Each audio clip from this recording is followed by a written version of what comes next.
As redes sociais tornaram a humanidade mais superficial, movida a status e a aparência. Como fazer para não nos deixarmos levar por esta má influência?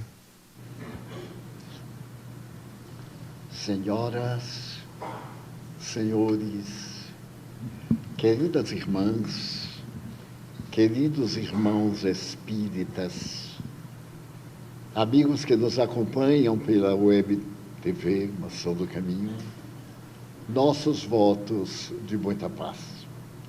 Antes de responder à questão proposta, gostaríamos de lembrar que no próximo sábado estaremos comemorando o centenário de existência física do nosso Nilson.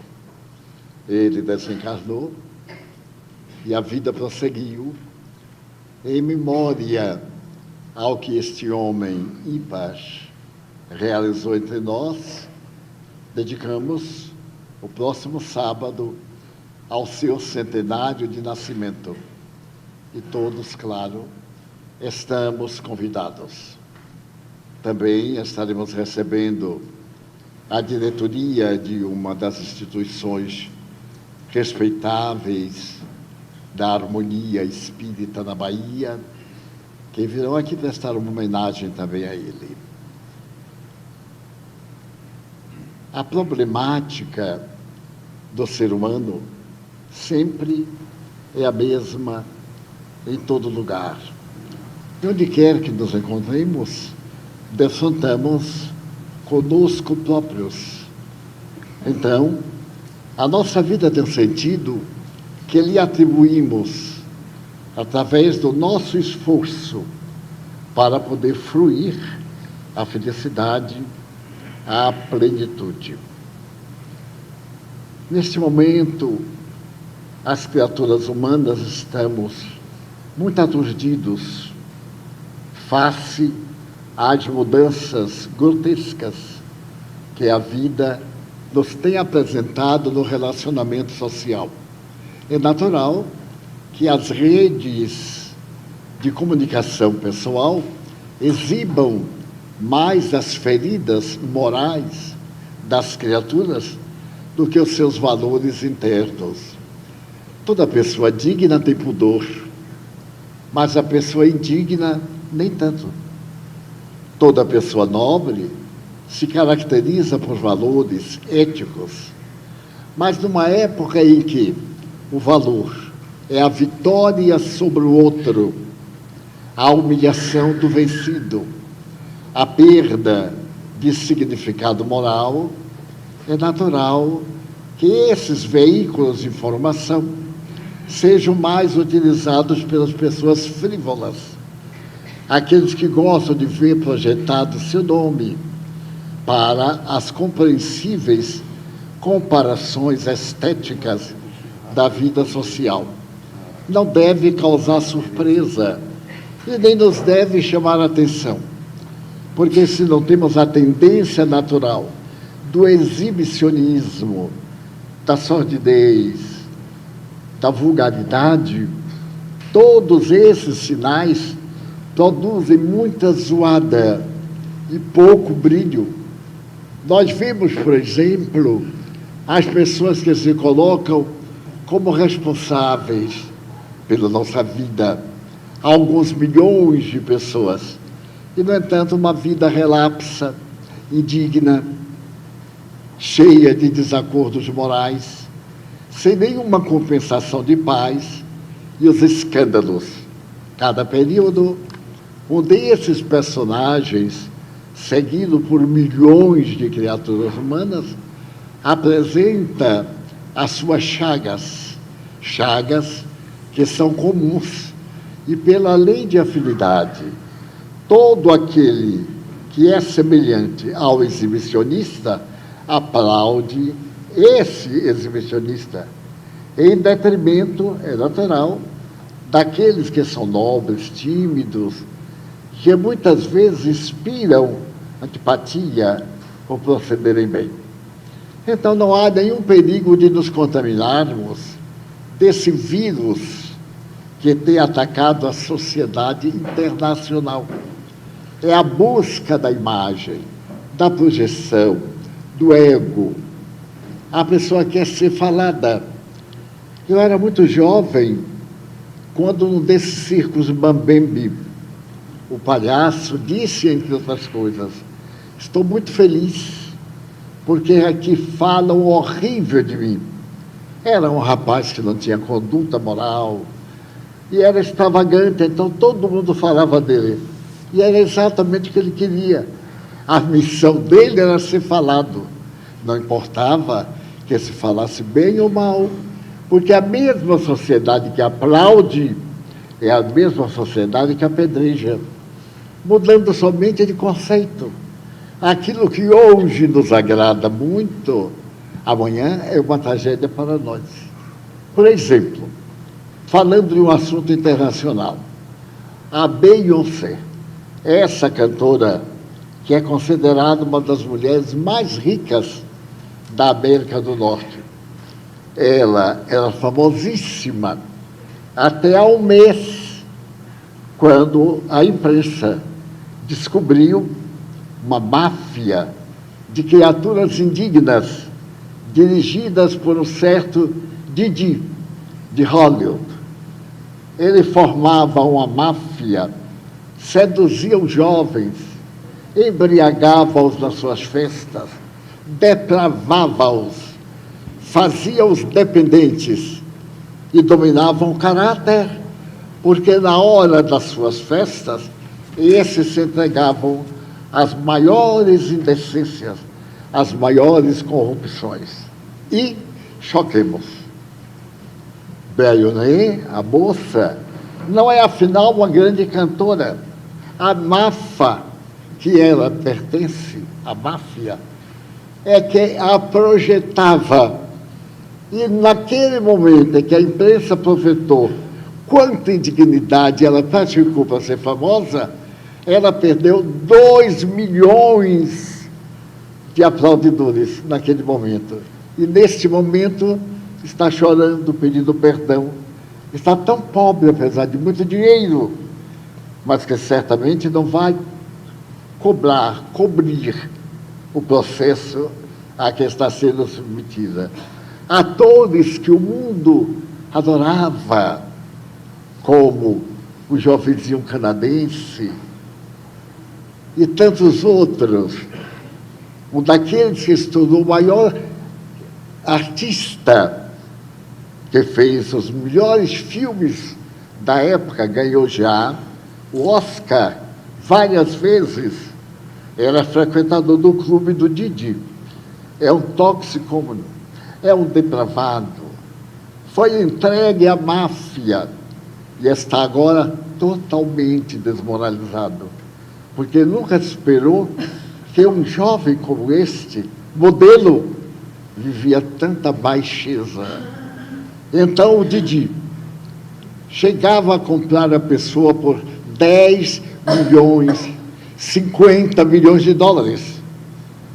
E propunha a pessoa gozar, se entregar, se perverter.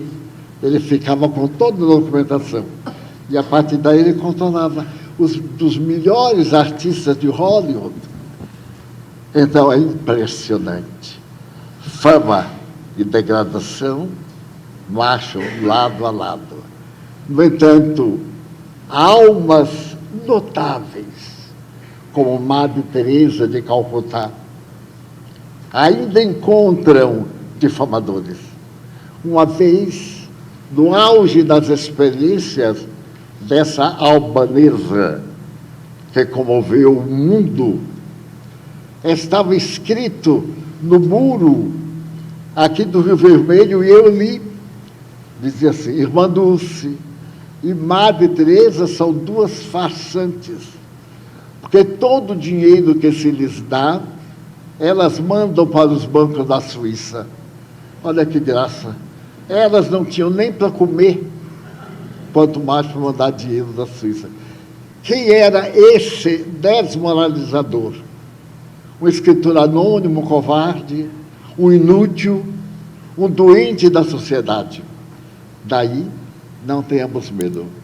O mal não contamina senão os que já estão infeccionados.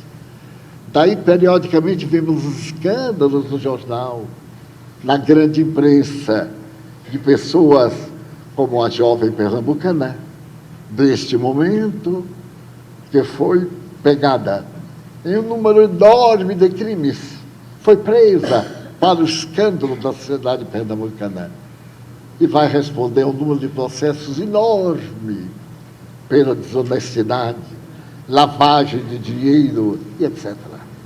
Então, não nos preocupemos. Cada um vive dos valores que é. Daí ninguém espere que porco possa distinguir pérola do milho e etc. Como a doutrina espírita explica a questão de algumas mulheres não terem filhos, apesar de tantas tentativas, porém sem sucesso? Como lidar com esse vazio de não ter um filho? Todo efeito provém de uma causa. Vamos a um exemplo. Durante alguns anos, frequentou aqui nossa casa uma jovem. Era de muito boa aparência, de boa conduta, e frequentava. Gozava de saúde, era muito simpática. E, por fim, começou a definhar. Palidez, emagrecimento. E eu pedi-lhe para que me dissesse se estava doente, se precisava de alguma coisa. Ela então me disse que sim, que estava doente. Mas eram duas doenças, uma do corpo e a outra da alma. Ela estava com um câncer no colo do útero. Isso há 50 anos era bastante grave por causa dos muitos fatores que se ignoravam no surgimento e no crescimento do câncer.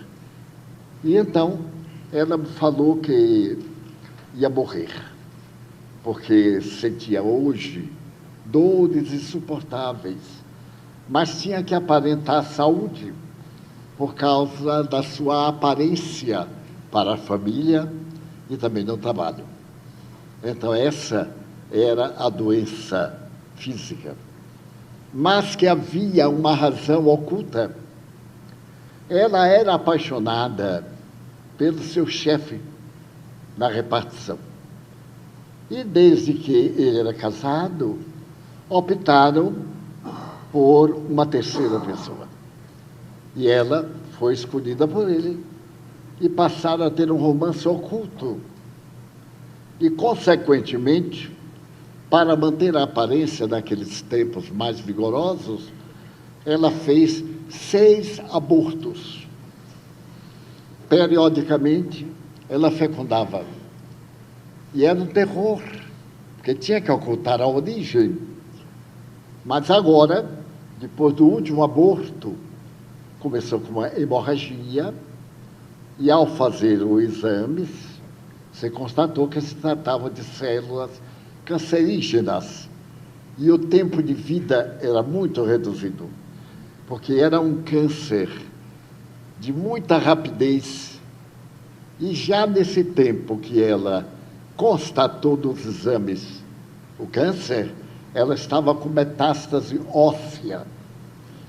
E não apenas no aparelho genésico, mas também nos ossos das costas, das costelas.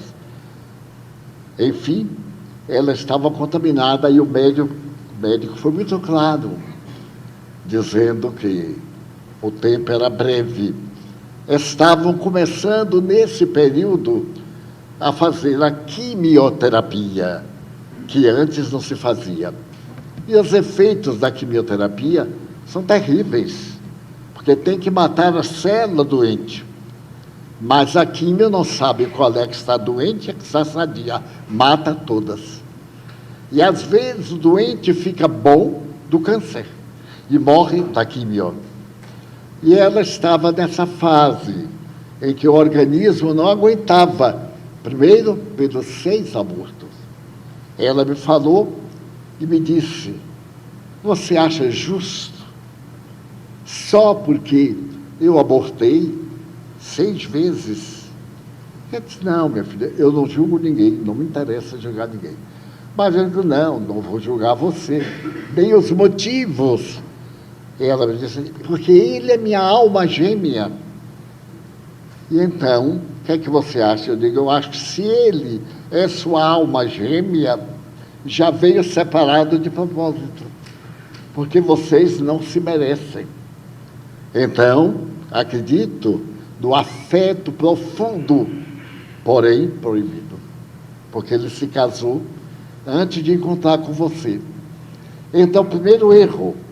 Segundo erro, você é amiga íntima da mulher dele e trai esse homem com a sua amiga, a amiga que ele abraça, a quem você deseja felicidade, e você é a competidora. Então, segundo crime. Terceiro crime: quem lhe deu o direito de matar? Se você sabe e não ignora que a comunhão sexual produz a fecundação, e não existem recursos naquela época, não havia anovulatórios, nem se cogitava de fazer as barrigas de aluguel. É nesse período que começam as experiências de fecundação fora do útero e o transplante posterior do feto. Então você viola 3 leis da vida e quer que Deus diga: está bem, queridinha, porque você é uma pobrezinha, nós vamos lhe ajudar a matar. Não, você está perguntando, eu estou lhe respondendo. E você acha justo que eu tenha câncer? Eu digo: quer que seja franco? Eu acho pouco. Porque minha mãe, quando esteve grávida de mim, o médico mandou que ela abortasse, porque eu era o 17º parto. 3 partos abortivos naturais, uma deformada, e 13, quando eu cheguei atrasado. E o médico lhe disse: ou a senhora aborta ou vai morrer, porque seu organismo não aguenta. E minha mãe disse a ele: se Deus, que sabe tudo, pelo menos é o que eu penso, ele sabia que eu ia ter uma nova gestação. E se ele deixou que eu morra porque você é mãe, ele é um perverso. Mas como eu acredito que as leis de Deus são impenetráveis, eu não matarei meu filho. Morro para que ele viva. O filhinho era eu. Quase matei a velhota de 44 anos naquela época. Então eu fico imaginando, se ela me abortasse para salvar a sua vida, eu posso não ter feito nada na terra, mas a minha vida, a mim, tem sido muito útil, porque eu nasci na suprema ignorância e sou hoje uma pessoa esclarecida. Não fiz muito, mas fiz tudo o que o tempo e a vida me permite até hoje. Coloquei de lado as minhas paixões e interesses pessoais para atender um programa que eu sugiro e suponho que foi determinado por Deus. Se não foi, que bom, que somente órfãos, nós albergamos aqui 766. Então isso deve valer perante as leis divinas. E outras coisas, só porque ela resolveu não me matar. E curiosamente, há menos de um mês, eu fui à minha cidade natal receber uma homenagem do prefeito da cidade, uma comenda. E quando eu estava lá sentado esperando a tal da comenda, eu olhei bem para o prefeito e disse: meu Deus, o prefeito é neto do médico que mandou minha mãe me matar. Estava ali a resposta divina. Se minha mãe fosse frágil, era fraca de corpo, mas dura de caráter. e disse ao médico: ainda vou trazer meu filho para o senhor batizar. Não levou porque tinha a mãe dele, que foi ser minha madrinha.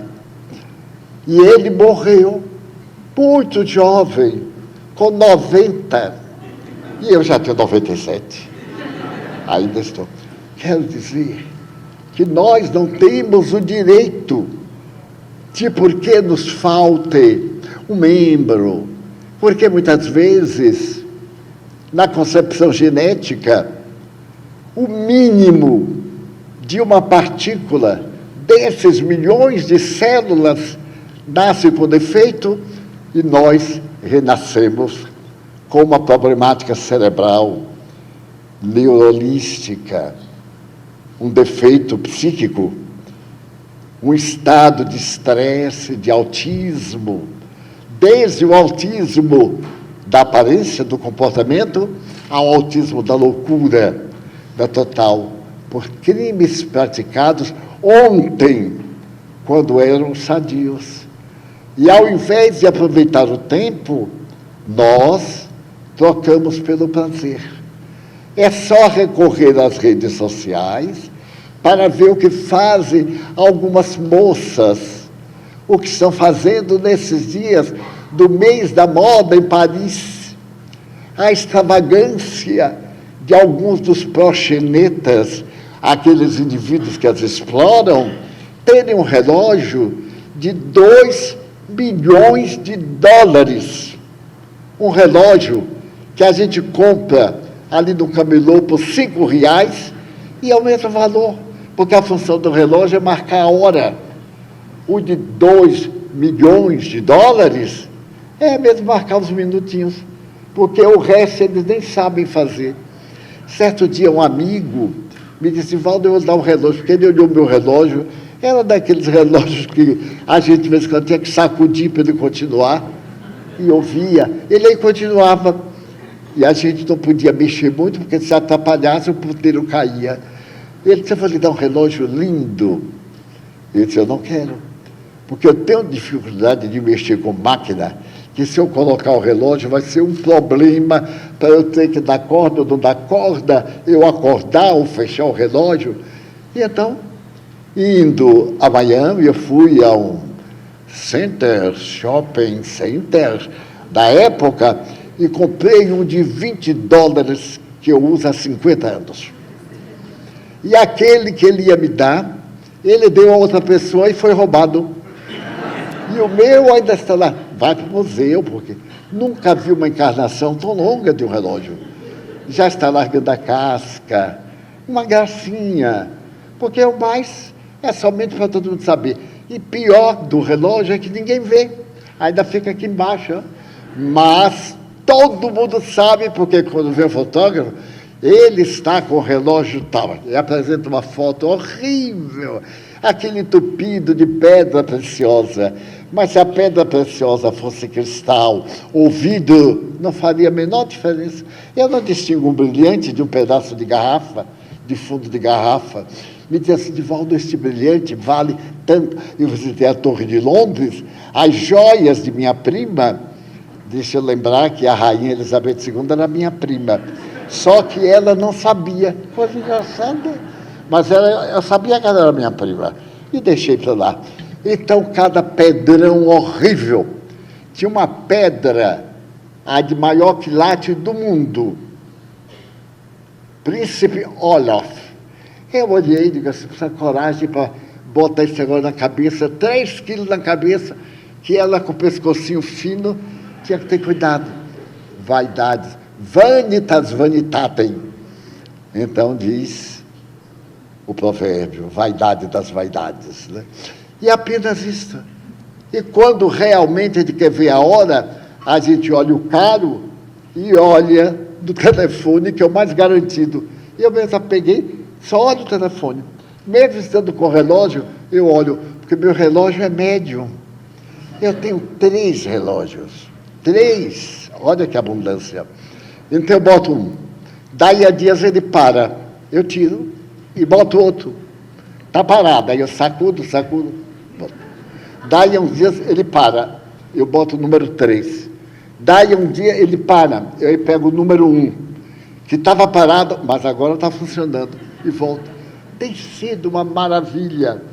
E então, quando ele está parado, também eu não noto. Eu dou uma olhada assim e acho que está muito cedo. É porque ele está parado. Daí, meus irmãos, essas coisas têm uma razão, têm uma causa. Não temos o direito de abortar. O aborto criminoso é infanticídio, é assassinato de criança. Ele diz assim, mas não é nada, não é nada. Uma garfada também não é nada. Não dê uma garfada de comida que vai ver o que é que lhe acontece. É do mínimo para o máximo o universo, não é do máximo para o mínimo. É ao contrário. É a partícula que se une a outra partícula e que forma o todo. Então, não é uma questão de achar que a gente tem que ter o filho, ainda mais hoje, que a gente dispõe do anovulatório, que tem o filho com um olho verde e o outro cor-de-rosa, que a gente faz o que quer do ventre. Então, não justifica matar nunca, porque pode evitar. Além de evitar fisiologicamente, tem a drágia de 24 horas, tem a drágia de 2 horas antes, tem tudo que é drágia, tem até de suicídio. Mas a pessoa faz porque ela quer ser dona da vida. E ela pode ser muito poderosa, porém, sob o comando da vida. Daí nasce com um tipo de esterilidade. Um dos órgãos não funciona. E então o que faz? O que é que ela deseja? É ter um filho?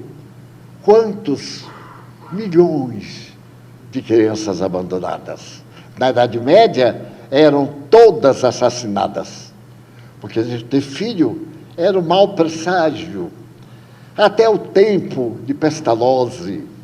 Pestalozzi, Henrique Pestalozzi, foi o suíço que um dia teve compaixão de ver tanta criança ser assassinada. As crianças de rua na Europa eram como moscas. Era aquela nuvem de abandonados nas ruas. Ele então criou, no próprio lar, a primeira escola. E se tornou o maior pedagogo da humanidade. Mudou a pedagogia, criou a pedagogia nova. Mas antes dele, houve outro no século XII, e outro, os missionários de Jesus. Eu estive lá no colégio de Yverdon, na Suíça, onde viveu Pestalozzi, de quem Allan Kardec foi discípulo. Kardec estudou com Pestalozzi, esse mestre notável.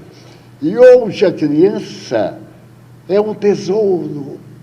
O cachorrinho, que há 30 anos a gente matava pelo prazer de matar o bicho, o jumento. Eu estava na Colômbia e conheci um jovem de Touradas, paralítico, porque ele tomou uma chifrada em Córdoba e depois ele ficou paralítico. E que fez ele?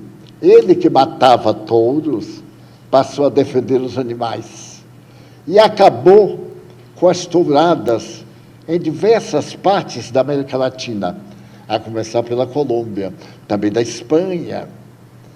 E eu me lembro de um livro, quando eu era criança, Última Corrida de Touros em Salvaterra.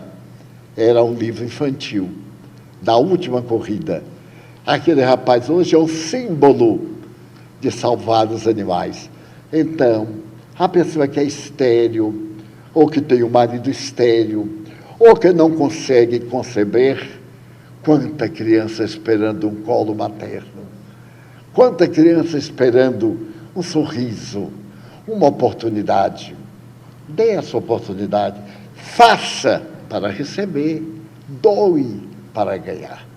Daí, a gente sente muita ternura, porque toda mulher que tem problemática reprodutiva tem loucura para ter filho.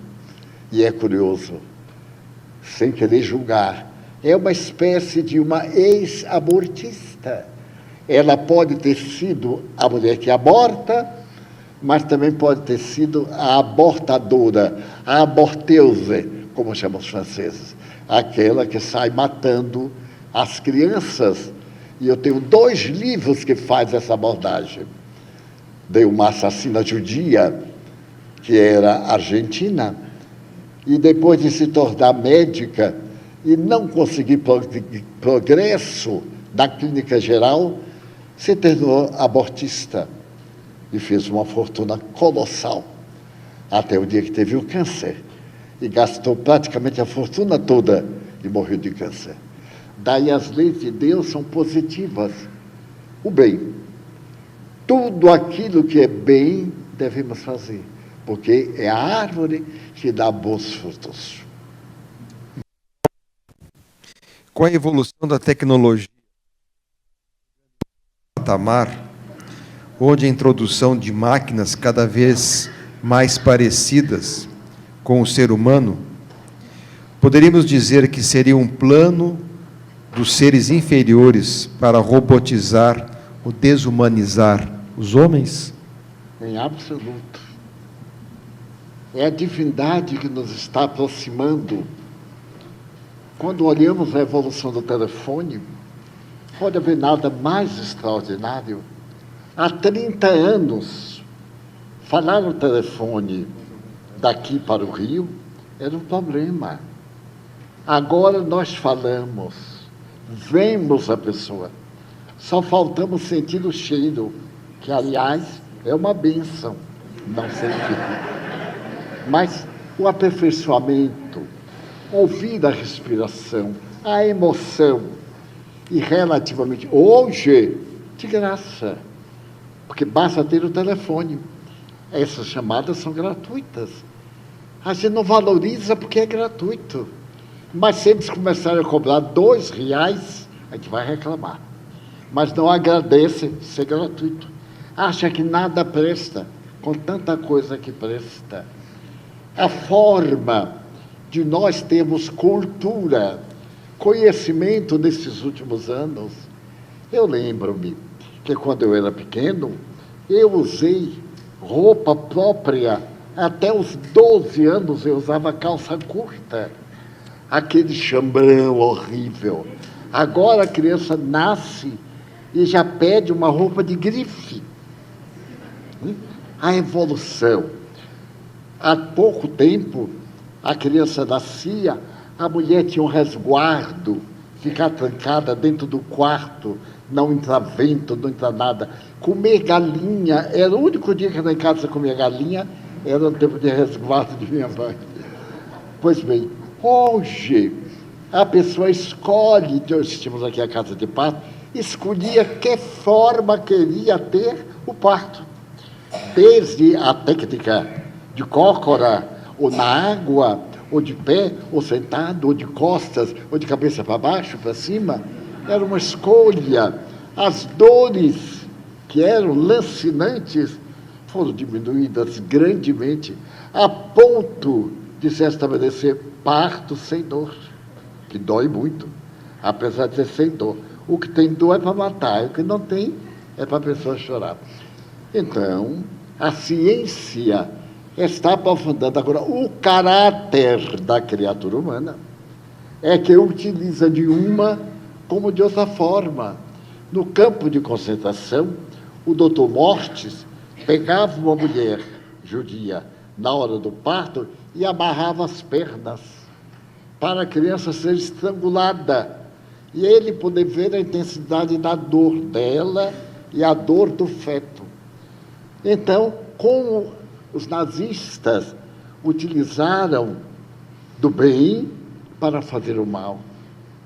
Eu li que nessa guerra do Oriente, o Hamas pegava a criança recém-nascida, colocava os pais diante de um forno e colocava a criança numa bandeja dentro do forno aceso, para os pais verem. Isso é culpa do fogo ou de quem utilizou? Mas também Israel tem feito coisas incríveis, porque é da natureza humana. Na pergunta 642, está dito: o ser humano ainda é muito primitivo. Nós, que somos incapazes de matar uma mosca, quando estamos feridos no ideal, matamos um exército. E ao invés de matar com um tiro, matamos devagarinho, para a pessoa saber quanto dói. Os movimentos pró-paz não encontram guarida. Nós lançamos o movimento da paz já há bastante tempo. Quantas dificuldades! Nós convidávamos, por exemplo, os pais daqui da nossa escola. Nós temos quase 3.000 crianças. Eles assim, vão à noite, ouvindo uma mensagem por ano. Por ano. Todos têm uniforme, comida. Nós damos almoço, nós damos café pela manhã, damos café à tarde, e quando sai, leva leite e pão para casa. Não iam 10 pessoas. 10. Numa população de mais de 3.000 pais, ou o dobrado, porque são 2. A indiferença. Mas se o vizinho faz uma coisa, já vai para a guerra. No trânsito, se ele dá uma cobertura para a frente, ele para o carro, salta com o revólver e dá um tiro. Porque ele também é psicopata. Quanto precisamos de melhorar a nós.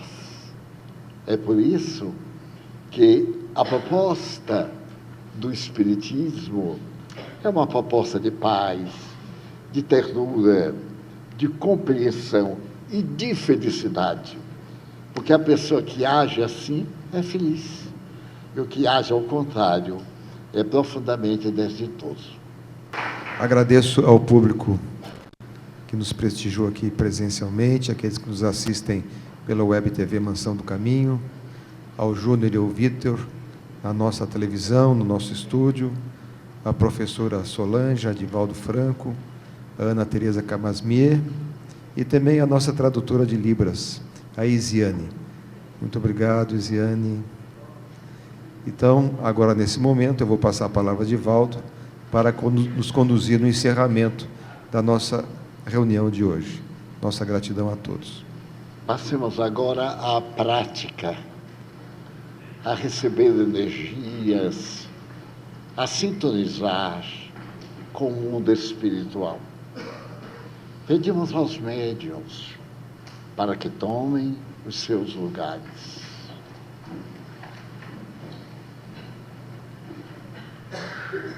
Senhor Jesus, docemente nós te evocamos para pedir por aqueles que irão aplicar as energias saudáveis. Faze que eles se tornem instrumento das forças espirituais, dos fluidos, e abençoem os enfermos, aqueles que estão preocupados, tensos, com dramas, com a saúde abalada, com as finanças em perturbação. Que Deus permita que, através dos nossos médiuns, sejam solucionadas algumas aflições. Nós te pedimos, Jesus, por nós próprios, pelos nossos familiares, por aqueles a quem amamos. Nós te suplicamos pelos que nos desejam mal, que fazem tudo para nos pôr a perder. Os espíritos perversos, obsessores, que perseguem as criaturas e as obsidiam. Nós te pedimos pelos suicidas, por todos aqueles que tiveram desencarnação aflitiva, desastrosa, acidentes, guerras, traições. Também nós te pedimos pelos doentes irrecuperáveis, pela nossa irmã na UTI, a fim de que desperte, e tantos outros que nos pedem colocar seus nomes em nossa lista de socorro. Ajuda-nos, Mestre, a ser generosos, ricos de bondade. Abençoa nossa casa, que possamos recolher o magnetismo curador, a fim de oferecê-lo aos que nos frequentam, a todos aqueles que estamos aqui.